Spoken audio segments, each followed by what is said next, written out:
بسم الله الرحمن الرحيم.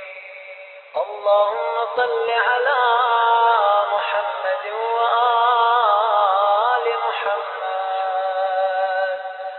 اللهم افتح لي فيه أبواب فضلك وانزل علي فيه بركاتك ووفقني فيه لموجبات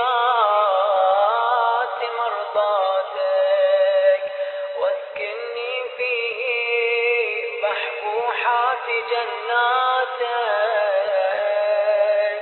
يا مجيب دعوة المضطرين. وصل اللهم على محمد وآله